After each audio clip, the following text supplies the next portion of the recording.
Well, hello, folks. Hello. And welcome to We the Peeps. It's chill We the Peeps time. This is the American Soccer Podcast, in which you're going to find out everything that you need to know about the USMNT. I'm Chill Clayton, and I'm an artist. I'm Ty, bruh. I'm 10, bro. I'm 10. Relax. We love the Nats. I mean, what's not to love? This game is so easy. This game is easy. This is what fandom feels like, right? Yeah, this is what it's like. Insert here. And insert. Well, folks, the game was USA versus Costa Rica.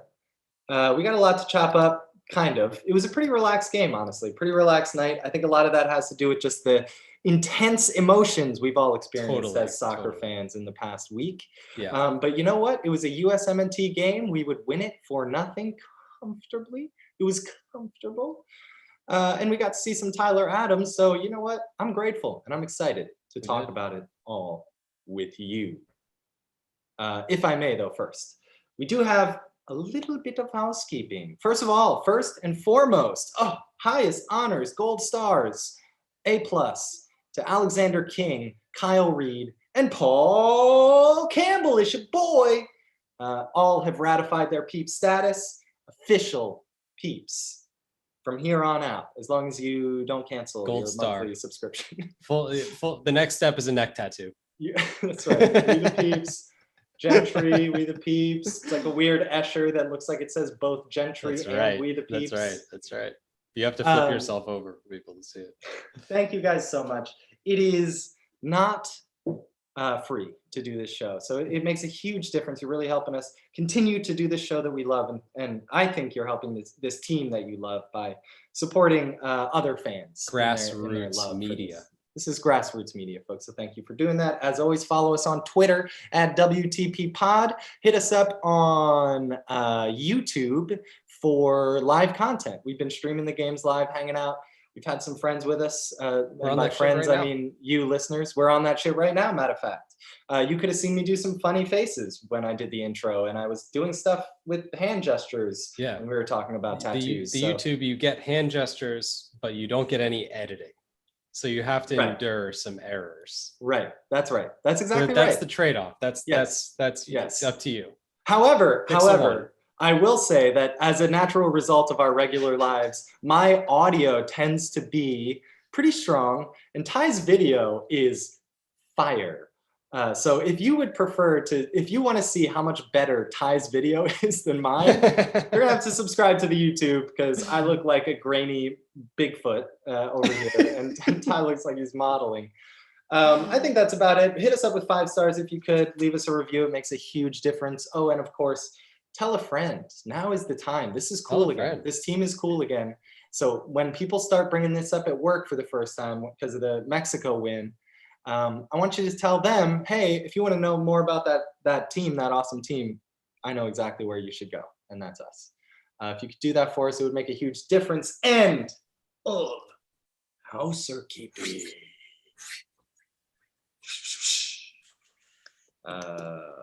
Pause.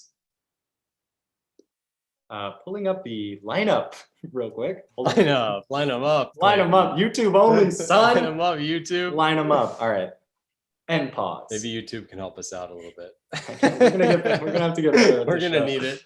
I think it will. Anyways, there's only one way to get this going, and that is to line them up. Ethan Horvath. These 2 gloves we have saved for you, just for you, since you were a baby boy. And we saved them until the moment. We've been giving replicas to everyone else until now. We waited for you to prove yourself as a man, as a human adult. These were your grandpappy's gloves. These were your grandpappy's gloves. Both gloves. Both gloves for you. Ethan. Both for you. The classic Denver accent. All right. In the back, we got to see the classic duo. You know them, you love them. It's Snap, it's Crackle. Tim Ream and Mark McKenzie. Again? For some reason, Tim Ream is the guy we needed minutes from. Not sure Yeah, why, but that was the exactly, center back exactly, pairing we yeah. saw. And then we got to see starts for Reggie. The soccer player formerly known as Formerly Reggie known as- Cannon. Vegeta. Shadowed on the other side by Sith Lord Jedi Master Anthony Robinson. Beautiful, beautiful. Really good stuff. In the midfield, He's Tyler lights out. Adams. He's lights out. Oh, thank God. Tyler, you're okay? You're good? You're He's good, good. bro? Apparently the nerve and the disc in the back are both fine. Nerves good, discs good. You got your keys, wallet, cell phone. Let's go. Mask. Let's do this. Don't forget your mask. Don't forget your mask. Tyler. All right, Tyler Adams with the start. Yunus Musa. Thank you. Yunus, know him. Yunus, love him. Yunus You Musa. must. It's Yunus Musa. Yeah. Finally gets 30 seconds of game time. Fantastic. And Didn't get a minute Sebastian. the last 2 games and goes 90. But good thing we gave him the number 10 jersey, right? Because that's Make the him feel jersey better you about give sitting to on the the guy. bench. Yes. What the fuck? What is this? Anyways, Yunus Musa, thank It's God. all right. Happy to see it. I'm chill today. I'm chill. I'm relaxed, Clayton. I'm chill. I like this Yunus Musa starting. Okay.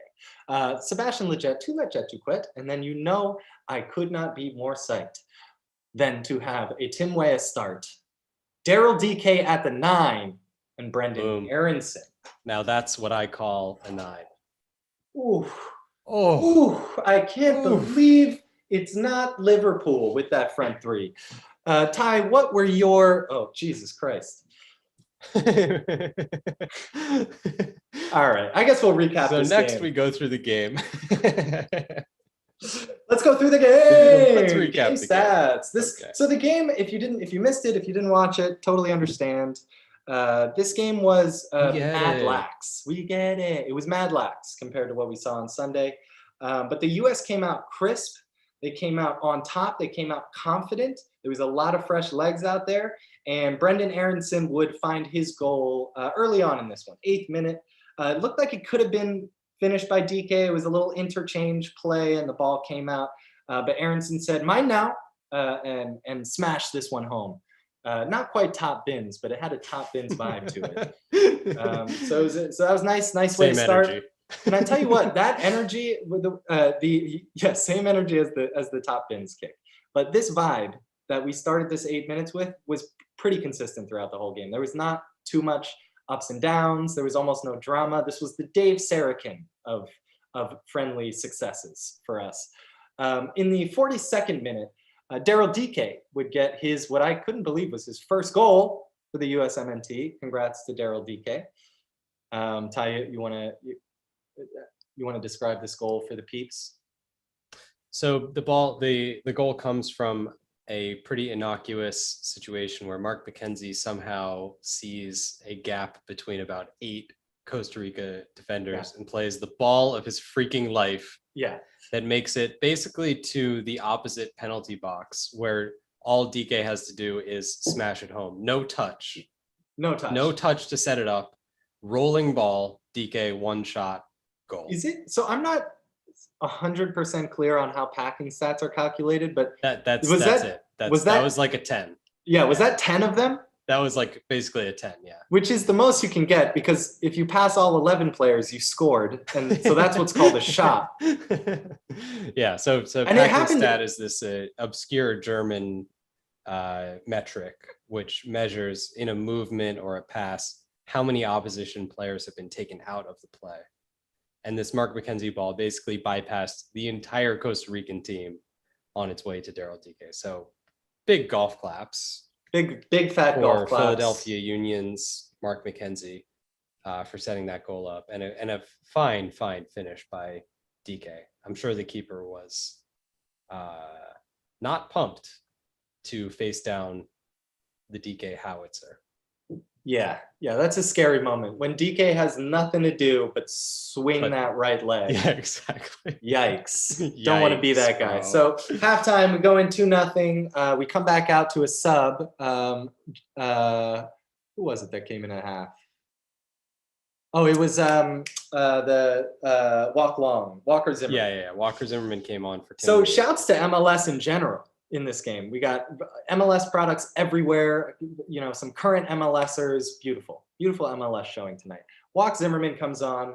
And eventually, 10 minutes later, Reggie Cannon would score what is probably going to be the goal of his life. He dribbles out, I think, 3 players, maybe one of them twice, and smashes this home from past the 18-yard line. It's a really nice goal. Pick six. Pick six. But what really brings this one home is the celebration, the reactions from the teammates for the soccer player formerly known as Reggie Cannon are really incredible. Gio and him hugging, putting to bed all rumors of beef.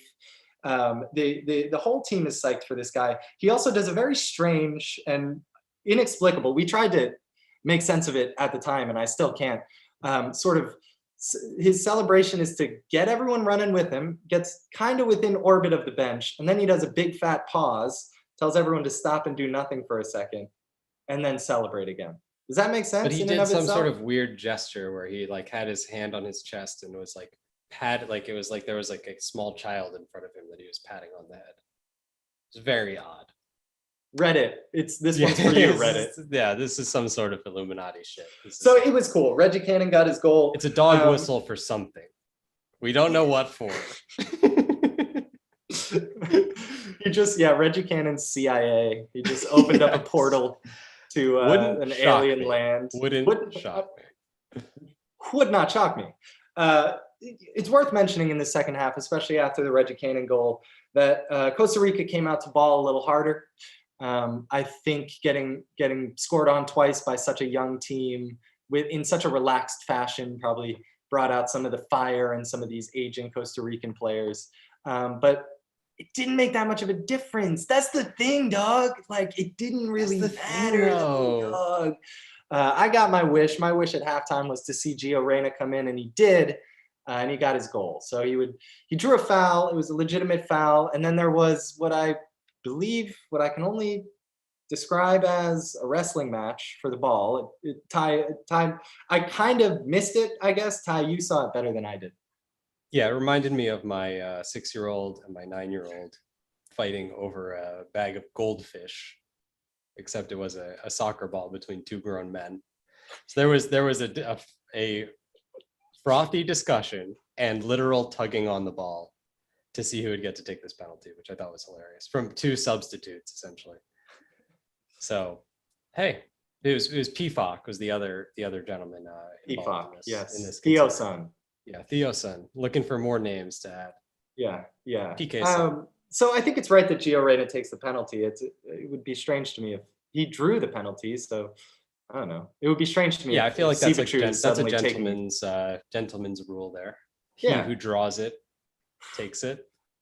He who draws it, straws it, flaws it, paws it, cause it, awes it. Edit. YouTube only. Edit. But Gio puts this one away with some style. He does one of those slow penalty kicks. Ty's not a fan. I'm fine with it. But he had a lot of confidence in the way that he did this. And you could tell from his posture and just from the whole situation that this man is gunning for those records. He's trying to rack those goals up as soon as possible. That was basically the same penalty that Guardado hit on Sunday. The run-up was different, but okay, I take your point. I take your point. You don't like it, whatever. Who gives a fuck? Watch them side by side. Watch them side by side. All right, we'll see. Gio gets lucky. We'll see about that. Ty, final score 4-0. Costa Rica. Let's go hit the showers, take a rest. That was a fun celebration. What were your first impressions? What are your current first impressions? Over the last couple of years, it has been hard at times to just enjoy watching the national team. And I have been desperate for real competitive matches for so long because we had such a shortage of them pre-COVID and then especially during COVID. Now that we have had this epic, thrilling win for the US in the Nations League over Mexico, this was perfect. This was exactly what I was looking for. I don't think I could have taken any more intense Nats action tonight. So to get a win where we complete the triumvirate of US victories, Honduras, Mexico, and Costa Rica, the three other top teams in CONCACAF, in the span of a week, and to get 3 wins over those teams, and to have this win be so resounding and so conclusive was really special. So I thoroughly enjoyed this performance. Not only did I like what I saw from the team, but I actually had fun watching the national team. What a strange concept. So I don't know how to react. I don't know how to feel right now. It was different. It's different. It's what I imagine Bayern fans experience on a regular basis. Yeah, like once they're 3 up against Augsburg, you can just have some more whatever Paulaner. Paulaner?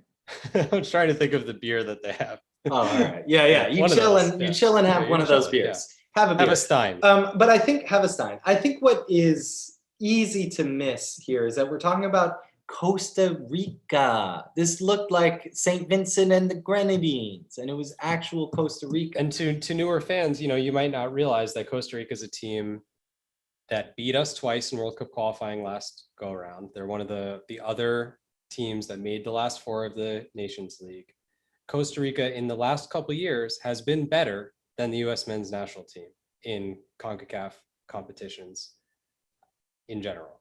So maybe similar. They've had some worse Gold Cup results, but in general, in World Cup qualifying, have been definitively superior to the U.S. So this was a real win. And this was not a B team, as far as I can tell. This was a lot of Costa Rican veterans, a lot of the players who have put so much pain on us in the past, who played in this game. So a legitimate victory over a very tough Costa Rica team, the same team that Mexico could not score against in their semifinal in the Nations League. So this was a real win. It's easy to confuse this, if you're a newer fan, that all the Central American countries, you might not know all the nuances and differences, but Costa Rica has had a super strong program for a long time, and it's very important for us to build confidence against them. The one thing I would say, though, that gets lost in some of these discussions is that these games were all at home. And even in the last round of World Cup qualifying, we lost 2 of our 5 matches at home, which is not good enough, but still had, a winning record. It's definitely easier at home for the US, especially for this generation. So the real tests are going to start when they're actually going on the road in CONCACAF, some of these more difficult environments, where in the last World Cup cycle, a reasonably strong US team went to Costa Rica and lost 4-0. So that's where the rubber will really meet the road. Yeah. And we'll see what this team's actually made of. Yeah, and I tell you what, after these games, this team has made a statement. Everyone is paying attention, and these fans are getting ready now for CONCACAFing. Sure. The CONCACAFing is about to go down. It feels good. It feels good, like you said, to string them back to back. Honduras, Mexico, Costa Rica. You start to get the sense that we are becoming what we've hoped that we could be. Totally. I think the piece that's missing at the moment is the Canada piece, because Canada, like us, has benefited greatly from the boost of youth development in the MLS. And if you just look at the past, beating Honduras, Mexico, and Costa Rica makes you the best in the region. That's not true anymore. You're right. You're totally right. Jamaica is also on the up and up. So we'll see. Maybe Costa Rica will end up being less of a boss fight than it has been in the past. It's going to be really exciting. I mean, it's a good opportunity to look forward now to the next couple of competitions. We've got the Gold Cup over the summer. I've heard rumors that the US will let its top European players skip the Gold Cup to focus on preseason with their clubs. I would absolutely hate that. And if that comes to pass, I'm going to flip my lid, because it is the equivalent of the Euros for CONCACAF. And if we want it to not be treated like a second-class competition, we have to stop treating it like a second-class competition, which means that playing in your regional championship and doing well is good for your club prospects. It's not a bad thing that you missed out on your preseason in Qatar or whatever because you were busy winning a trophy with the Nats. It's sad to hear that because it's been so nice to have these full rosters and Totally, no caveats. Totally. Yeah. And this was the only time I can think of in the last, since Trinidad, really, that we've had full rosters with zero complicating factors. And isn't the goal, if you're the U.S. national team, to develop the team? Why is the U.S. national team worried about their club experience in this situation? I mean, I get that in certain cases, you do need to navigate that balance, but this just seems like a pretty clear opportunity to improve the national team. And shouldn't that be our main focus? And maybe if the club teams are like, no, Tyler must be in Leipzig because we have the back doctor, fine. But to offer that, the voodoo back doctor. The voodoo back doctor, to lead with, oh no, you guys just don't even, we don't even have to have a discussion. We're good, guys, is insane to me. I'm so sad. So let's hope that doesn't happen. Let's hope that's just it's funny, right? With the Gold Cup, like inferiority situation is bizarre. It's crazy. Every single piece of coverage I have seen on television, so not the pods, but the TV media about this is we beat Mexico. Next up's qualifying. Every interview, everything is like, all right, are you ready for qualifying? No one, I haven't heard a single Gold Cup question. And this is the Euros. It's the Euros. So, and I don't know, even before this current potential situation, we had a rhythm where it was every other Gold Cup is every 2 years. Every other Gold Cup would be a B team Gold Cup, where the teams would have this sort of, the top teams would have kind of a tacit agreement to not send their best players. And why on earth is that? Why, like, the Asian Cup is not like that. The African Cup of Nations is not like that. The Copa America is not like that. The Euros sure as hell aren't. Imagine there being a B team Euros. Like, why even bother, So it just further diminishes the stature of CONCACAF on the global level when we don't treat our own top tournament as if it's important. So especially having missed out on the Olympics, I mean, I really hope that we go all out to win this thing and establish dominance in the region, get great experience playing against those same opponents who we'll be facing in World Cup qualifying, and let this team gel a little bit more. Because lest we forget, I mean, Adams, McKennie, and Pulisic have still only played like 90 minutes together in total. They only played 30 or 40 on Sunday, and previous to that, I don't think they'd ever started together. So it's still early days for this team, believe it or not, even though it's been 2 or 3 years where we've been in this kind of building process. This is the perfect opportunity at home to win a trophy with this group and let the group develop. So anyway, so hopefully that happens. But then after that, we do have World Cup qualifying. And World Cup qualifying this time around in CONCACAF is going to be it's going to look a little different than previous years because... Yeah, let's talk about that. It's more teams in, right? It's more teams in. So we used to play in the Hex, and we used to have to qualify for the Hex. It was by awesome. Getting through a group of 4 teams, usually where there were 3 kind of crappy teams and us. And yet the US always managed to make it dramatic and late that we would get through this group. The Hex is like, it's the most intense sounding thing that in reality it's a steel cage match. For a long time now should have been a relatively mundane exercise, and somehow the US has managed to make it a very complex and difficult situation. I probably don't get it. I don't get it. Yes and no, Clayton. So the classic thing about the Hex has been that the US has been pretty good at home. Very few losses, most iterations at home. But we've always struggled on the road. And when we're playing the exact same teams, same personnel, similar weather, Florida and Mexico are not that different weather-wise, Yeah. You're playing in Honduras. Okay, maybe it's 2 degrees hotter that day than it is in Miami, but Like this is not like unheard of conditions for the US team. It's like these are also places human beings live, guys. Right, exactly. This is not, we're not playing on the moon. Yeah. So the US has historically gone to these Central American countries and been terrible. And a lot of it is psychological. Some of it is travel. A lot of it is like we have all these European players who are coming in and the flights are really harrowing. You know, you have to take like 3 different connections to get to San Pedro Sula from Wolfsburg. You got to go through Moscow. You got a couple times. For some reason. It's Moscow to Qatar to Thailand to San Pedro. To Ethan Horvath's place. Ethan Horvath's place. Then Ethan Horvath drives you. And then Ethan 72 hours later. So the travel's been a thing. But you travel in Ethan Horvath's thick back pockets. Roomy. That's where there was a shot of Ethan Horvath during the Mexico game that we didn't really talk about on the show.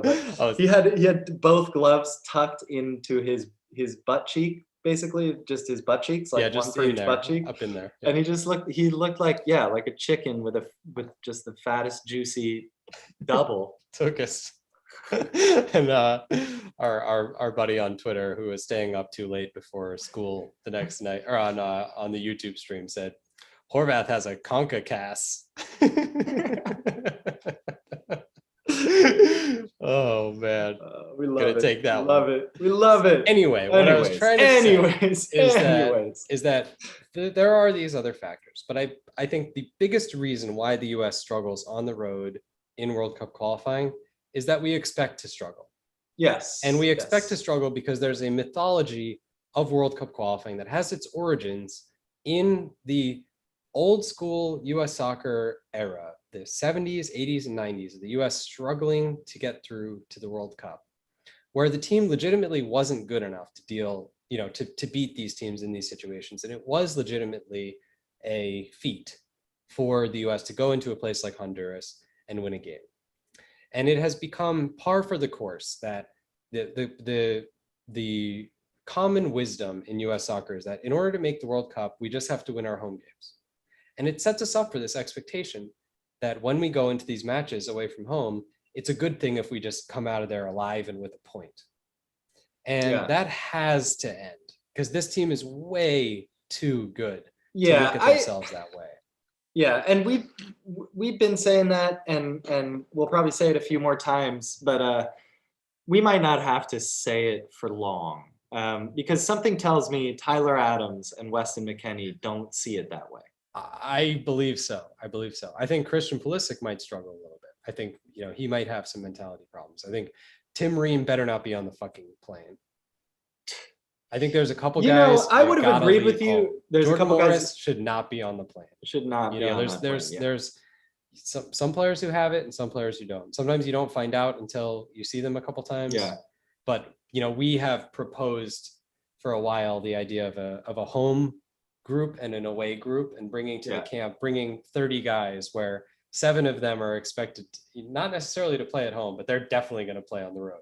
Yeah. So Paul Areola Nips. Is a Bobby perfect Wood. one. Sebastian Lletget. And in the new school, Brendan Aronson, fantastic.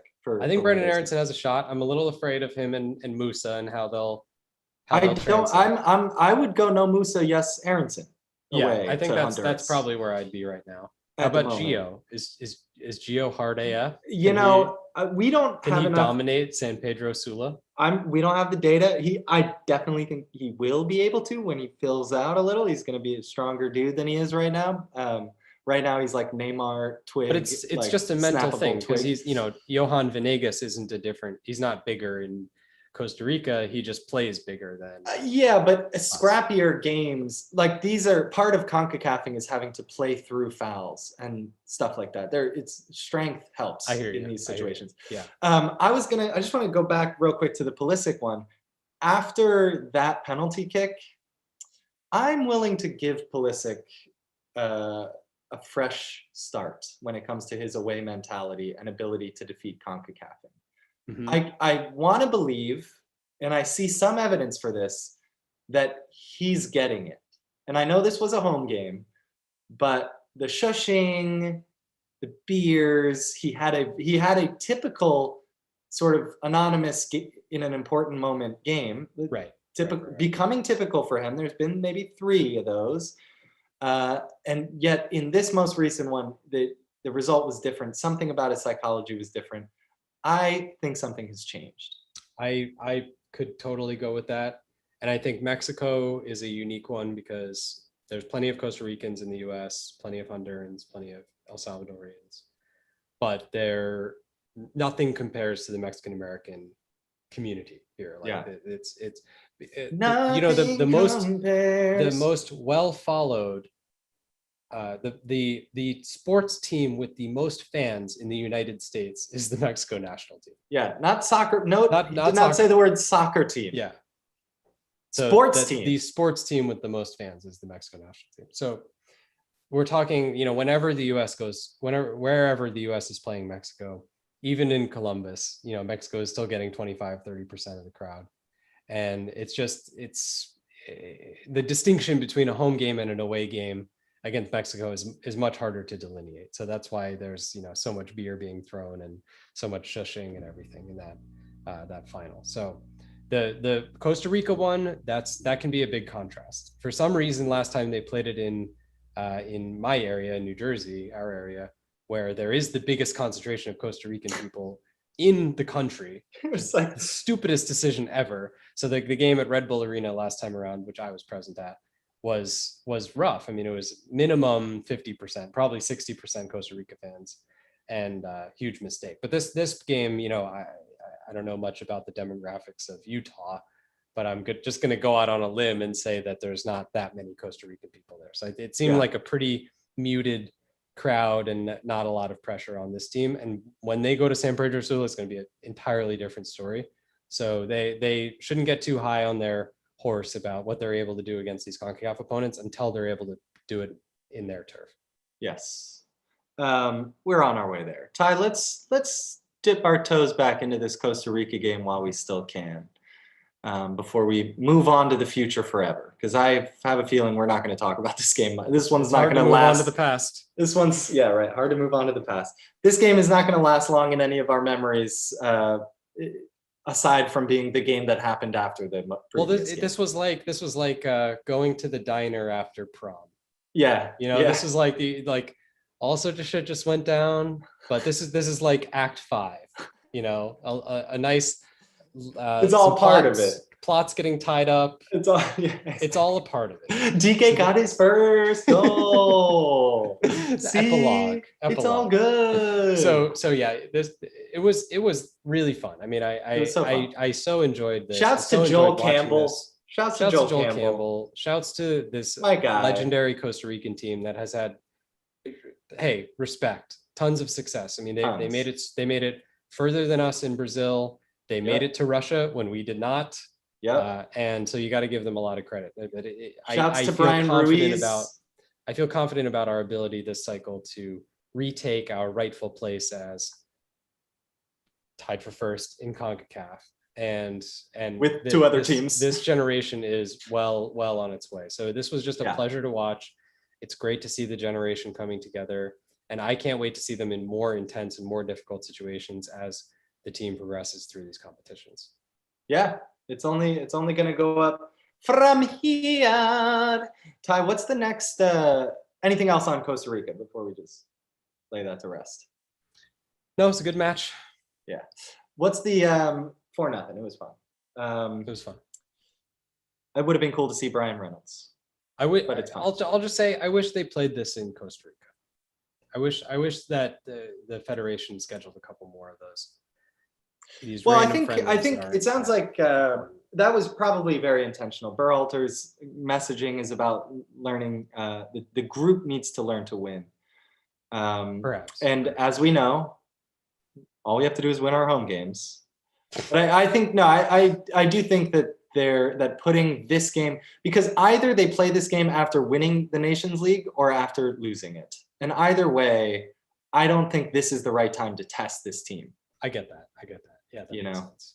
Yeah. So and we do have a gap. So the Gold Cup doesn't start until beginning of July. So there's another 4 weeks. So I anticipate that there will be more friendlies announced. Let's call that a hope. We hope that the US plays some friendlies away from home. Away from home. I've seen, Europe is great, but I want to see the US go to Honduras. I want to see the US go to El Salvador. I want to see the US even go to South America. It's hard to go to Colombia right now. I wouldn't recommend that. Go to Ecuador. Go to Uruguay. Okay, go somewhere in South America that you can reasonably get to.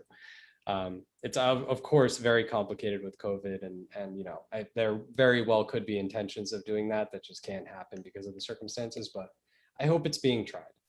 Even going to Asia, playing in like weird and stressful situations that you're not used to. That's part of where the growth will come from. Beating Mexico was one of the boss fights, but we have to face some logistical and practical and life challenges as well in the progression of this team. We gotta put these players into the same position we put Greg Berhalter in when he started this job. In terms of trying to put together rosters, he came out of that first few months of being the national team coach like, this is hard. He was like, and that's what these kids need. They need to realize that yes, you've been in this game and you're doing great and you're going to be good, but this is like a different skill. It's a strange and foreign experience, and we need more data and we need more experience in that type of a zone. So we're going into a summer. We're not totally sure when we'll talk to you next. It might be a Gold Cup roster, perhaps. It's got to be the Gold Cup roster.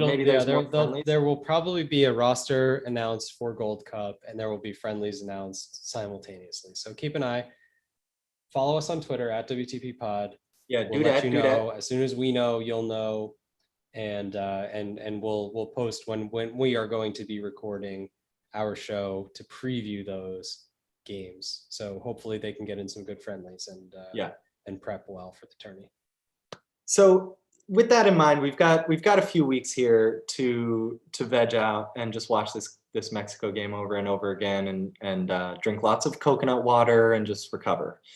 In the meantime, the European season has concluded, the Euros on their way. I personally find it hard to get into other national teams. I love ours, but it's difficult. It's just hard for me to enjoy watching a national team game that doesn't have the Nats. So if you're like me and you need some of that juicy goodness, and if you're also like me and a little bit of a Euro snob, consider joining me in checking out the MLS this summer. And I'll give you 3 reasons. I love this. I'm allowing it to happen naturally. I'm not trying to force it. But there are a few players I'm really excited to check out in the next few weeks who I've heard really good things about. We've talked about Caden Clark on this show. Caden Clark. Hey, shouts to Joe Chagnon. If you're listening to this, Joe, shout out to you, dog. We got to get you on the pod, talk some Barcelona. But my boy Joe Chagnon just sent Ty and I a couple of Caden Clark rookie cards. Very exciting. Caden Clark is having the year that Tyler Adams had, to a slightly lesser amazing degrry, but Caden Clark is in the zone. Version of the Tyler Adams. Well, it's a worse. Tyler Adams was there when they won the Shield, so it's slightly. Tyler Adams was the best player on the best team in the league for the Red Bulls at the time. Caden Clark's not quite that, but I hear you. You gotta watch this kid. He is going to Leipzig next year. We already know that, and so this is your last chance to watch Caden. Do we know that for sure? Yes, we know that for sure. Wow, locked. That's insane. Locked. And been locked. So so this is your last chance to enjoy him in the MLS. See what's happening there. 2 other players to check out. Gianluca Busio, it's your boy. He plays for Sporting Kansas City. It's your boy. He plays for Sporting Kansas City. And from what I've heard from the Extra Time podcast, follow the Extra Time podcast to learn about the MLS. Prior to this MLS season, he went to management and said, I want more responsibility. I want this to be my team. And so this is a guy who a lot of people have seen potential in. He looks right. The way he plays looks so right. So right. And this is the year where we're starting to see that actually translate, and he's becoming like a key player for Sporting Kansas City, which is apparently not a bad team. I'm sorry for my MLS ignorance. But this is for you folks who don't. I think many are right there with you. And the truth is there's a plethora of great soccer on all the time. So it is legitimately tough for MLS to crack that. Yeah. But I will tell you, as a longtime fan of the league, there is something special and fun about watching the intersection of American culture with professional soccer culture. So as much as I can appreciate the rivalry of the Ruhr Valley in Germany, it means something a little different when it's Houston, Dallas, or Portland and Vancouver. Oh, yeah. This El Tráfico. El Tráfico, awesome. Totally. And these things are, I love America. I fucking love America. That's why I'm here rooting for this team so bad. Because it's not just that I love soccer, but I particularly love this team because I deeply believe in America. And so these things are intrinsic and beautiful rivalries that we have as a part of American culture that get manifest on the soccer field. Philly and New York, definitely not big fans of each other. And that's great.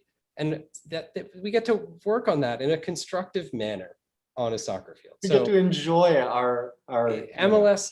Yes, it is not the Premier League. It's not the same level, but it's a very good level. It's a very entertaining and watchable style. And the teams are getting better and better, and they have cooler and cooler players from all around the world. And it's a uniquely American experience to watch some of these teams and to witness the soccer cultures that have sprung up around them. It's cool, man. And it's real soccer. I mean, just watching the Premier League is not really getting in touch with what this game is. Like, this game is beautiful because of the communities that it exists within. And for us, that's America. That also Correct. is our cities. So if you don't enjoy watching the MLS, consider go kicking a ball around in the park, and you can support your national team by doing that too, and kind of spreading the good word and meeting people and getting in shape and good shit like that. I got one more person you might want to consider if I have any listeners in the San Jose area. If you're not already watching Cade Cowell, you should do that. You should check this kid out. He's 17 years old. Go He's over 6 to the feet airport. Tall. The stadium is right next to the airport. It's very exciting. 6 feet tall. 6 feet large. And little discussed fact, dual national eligible for America and Mexico. Really? Really. Uh-oh. Really. So Cade Cowell, whatever happens in the story of this human being's career is going to be interesting and wonderful. And he is just happening right now with the San Jose earthquake. So check that kid out. That is very exciting. And by the way, the San Jose Stadium has the longest bar in North America. So if you are interested in getting shamefully drunk post-COVID and enjoying a day out, maskless, living it up in Central California, check it out. Do that. All right, that's all I got. Pay in Bitcoin, pay in Apple stock to get your ticket. Leave your Jurgen Bucks at home. Leave your Jurgen Bucks at home. They ain't shit. All right, that's all I got for him. Ty, any last words here? No, thank you all for being here on this journey. This was such a fun series of 4 games. We got to talk, and now that we've been doing this YouTube thing, we were guests at the Asian American Podcast Festival after our recording about the Switzerland game. So we'll get that show up as well. Okay, thank you for bringing that up. Yeah, that's going to be in your feed before the rest part. It's like 25. It's like a 25-minute.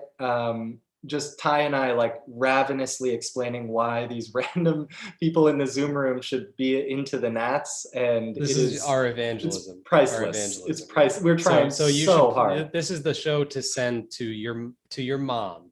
Yes. To your uncle. That's right. Anyone who you think who has expressed or not expressed yet that they are soccer curious. So if anyone has expressed even the smallest scintilla of positivity around the game of soccer, send them this podcast and see if it might convince them to just turn on the TV and watch the Nats. Yeah, it's two dudes like just really trying, really trying. But I believe everything we said on there. That was fun. Shouts to the Asian American Podcast Festival. Enthusiastically. Yes. Shouts to the Asian American Podcast Festival, by the way. Thank you so much for having us over there. That was super duper fun and just really grateful. Yeah, and so this camp, I felt a change. I felt a new energy and a new life in this fan base. Getting to watch this team that's been a theory for so long come together and achieve something so tremendous. Is this what it felt like when the Wright brothers figured out the flying thing? The thing is, going into it, I was like, Nations League, who cares, kind of thing. As soon as the freaking whistle blows on US Mexico, I'm on YouTube, I'm in the corner, I'm fetal position back there. It was straight back into all of the things that I love about watching this team. And I feared that I had lost it.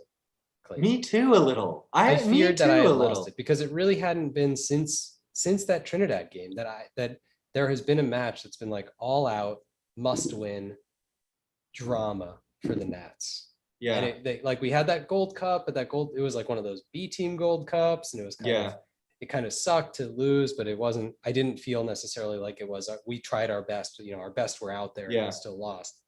So it was, there was all these caveats and everything. So this just felt so glorious. I felt the rise of momentum and energy around this team on social media, on YouTube with all of you beautiful people, on the Patreon, our podcast downloads. I can feel the energy coming back into this sport in this country. It's at a perfect time where you are all on the ground floor of something truly historic. It's so awesome. Yeah, I got an actual text, IRL. I've been getting texts too from a friend coming out of the woodwork. He's always loved soccer, and he's always been my friend. I've known this guy for a long ass time. He's never listened to the show. Doesn't care about the Nats. It's cool, but the point that I'm trying to make is that he texted me out of the blue at Sunday night saying, I'm really excited about this team for the first time in as long as I can remember. And that is what the fuck I am talking about. And to your point, Ty, that is why the Nations League was a good idea. This was more trophies. Trophies. The trophy itself I'm with it. Could use some work. But the fact that there's a trophy unfinished. It looked mainly like a looked like a plan. It was a mock-up of a trophy, like a wireframe of a trophy. Yeah, it felt like that when you see the picture of the toy in a Happy Meal, and then you get the actual toy. Yeah, and you're like, is this really what? Or just the Happy Meal versus the actual Happy Meal. But totally. What would it be if it was just a quick tangent before we go? But what's a true CONCACAF trophy? Because I'm thinking like a bottle of urine would do it. El Trafico, in the spirit of the term El Trafico. What is that for in trophy form? Yeah, exactly. Well, do they have an El Trafico trophy now? No. That's not what I'm saying. I just mean that's the flavor that we're looking for. Like right, this sort of irreverence. It's a reference to quote unquote real soccer, football, if you will. Yeah. But we're kind of like a little trolly about it. Yeah, exactly. Yeah. The trophy could be like a stale parking lot taco that you get to keep in a case for all time. Yeah, I don't know. There's too much. There's a lot of thin ice in the historical references of these nations. It's like a yellow card that disappears, or it's like a clock that it's like ticking to 90 minutes, but it goes extra fast. Yes, that's beautiful. The extra fast clock keeps going. Yeah. A stretcher, a ceremonial stretcher. That would be good. Yes. No. The CONCACAF, the Nations League CONCACAF trophy is a picture of a dude stretching out his calf while it's cramping. Totally. That's not a picture, a sculpture, whatever. A sculpture, a representation. Yeah, maybe it's just the calf. It's the CONCACAF. Okay, enough of this. We got there. Enough of this bullshit. Hey, listen, I'm a gamer. I consider myself a gamer, but I usually don't really get into like video games as much. I'm more into things like Go. I really like Go. It's this Japanese game that you've probably seen but never thought much about, with white and black pieces. And people compare it to another game that I really like, chess. They say there's the Western world and the Eastern world, and there's the Go and there's the chess, and I like those both. And I also quite like Magic, Magic the Gathering, that is, because somehow life has landed me in a lifetime of being surrounded by people who love Magic. I don't know how this happened. I didn't intend for it. I fought it for a long time. And fuck it, I'm all in. I like Magic, but I don't like any of that stuff. Oh, not even close. Not even close, baby. To as much as I love the Nats. Good job, boys. Good camp. Good luck, PFOC. We hope you're not hurt. I hope you get your PK on soon, buddy. Yeah, he gets the next one. All right, YouTube.